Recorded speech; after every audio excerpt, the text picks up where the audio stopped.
Alors, je vous montre cette vidéo parce que c'est le genre de discours que j'entendais moi en Syrie et qui n'est absolument pas problématique. Voilà. Mes 4 enfants sont martyrs, je n'ai plus d'enfants. Et je me réjouis, je suis très fier de ce qu'ils ont fait et qu'ils soient morts en martyrs. Grâce à Allah, Allah nous les a récupérés et nous les remplacera avec de meilleurs enfants.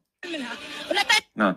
Donc il y a cette illusion dans l'islam qui est une illusion vraiment banale, hein, vraiment mainstream, que le martyr c'est bien, que la mort de nos enfants est une joie, qu'Allah est très satisfait de nous plus que si nos enfants étaient en vie, et qu'ils sont remplaçables.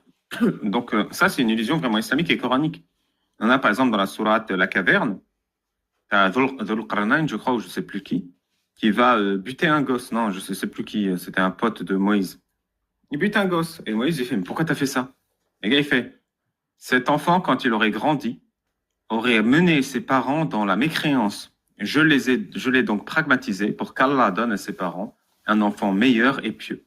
Donc il y a cette notion de Allah prend et remplace. Et du coup, cette nana, elle est pareille. Elle dit, non, mais c'est bon, mes 4 gosses, Allah, il va les remplacer. Il n'y a pas d'amour. Il n'y a pas d'amour pour le bien-être et la vie de leurs gosses. Pour eux, l'amour, c'est vraiment une valeur aliénée. Elle n'est pas actrice, la dame. L'amour, c'est l'amour de la mort. Parce que l'islam t'enseigne que la mort est meilleure que la vie.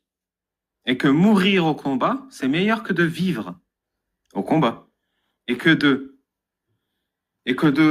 mourir en martyr en essayant d'assassiner autrui, c'est bien.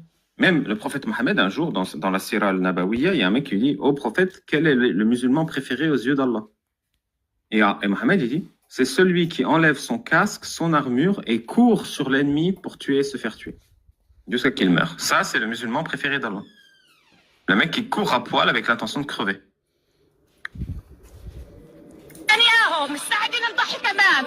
Écoute Netanyahou, nous sommes prêts à sacrifier encore plus d'enfants.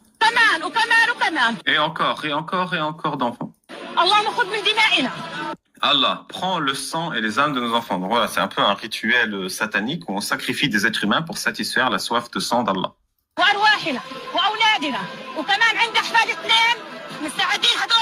Et voilà, et tous mes enfants, et en plus mes petits-enfants, ils sont prêts pour servir la cause d'Allah. Ils sont prêts à être sacrifiés pour Allah.